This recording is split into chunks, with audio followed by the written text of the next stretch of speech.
हिमालय की ऊंची पहाड़ियों के बीच बसे एक छोटे से गांव नीलगिरी में विक्रम नाम का एक लड़का रहता था। विक्रम के पिता गांव के सबसे कुशल मूर्तिकार थे। वे पत्थरों को इस तरह तराशते थे कि देखने वाले को लगता था कि मूर्ति अभी बोल पड़ेगी। विक्रम भी अपने पिता की तरह महान कलाकार बनना चाहता था, लेकिन उसमें एक कमी थी, धैर्य। वो चाहता था कि वो एक ही दिन में दुनिया की सबसे सुंदर मूर्ति बना ले। एक दिन विक्रम के पिता ने उसे एक बहुत बड़ा और काला पत्थर दिया और कहा, बेटा, इस पत्थर के अंदर एक बहुत ही सुंदर देवता की मूर्ति छिपी है। तुम्हें बस बाहर के फालतू पत्थर को हटाना है।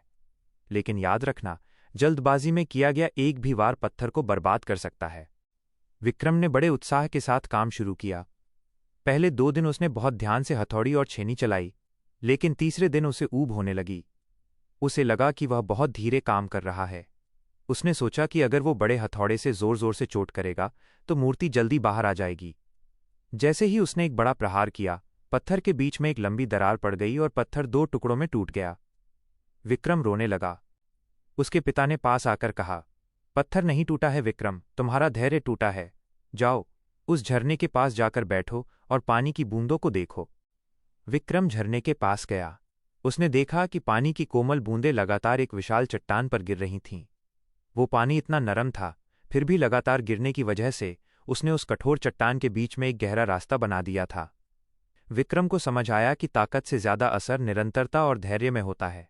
वापस लौटा और उसने एक नया पत्थर उठाया। इस बार उसने दिन रात का होश खो दिया। वो महीनों तक एक एक बारीक लकीर को तराशता रहा। जब उसकी पीठ में दर्द होता तो वो झरने की बूंदों को याद कर लेता।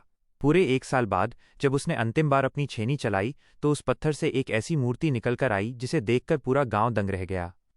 उस मूर्ति की आंखों में इतनी चमक और चेहरे पर ऐसी शांति थी कि लोग दूर दूर के शहरों से उसे देखने आने लगे। राजा ने विक्रम को अपने दरबार का मुख्य मूर्तिकार घोषित कर दिया। विक्रम अब केवल एक कलाकार नहीं था, वो एक ऐसा इंसान बन चुका था जिसने समय को जीत लिया था। अब उसके पास धन, प्रसिद्धि और हुनर सब कुछ था, लेकिन उसके मन में वही शांति थी जो उस झरने के पानी में थी।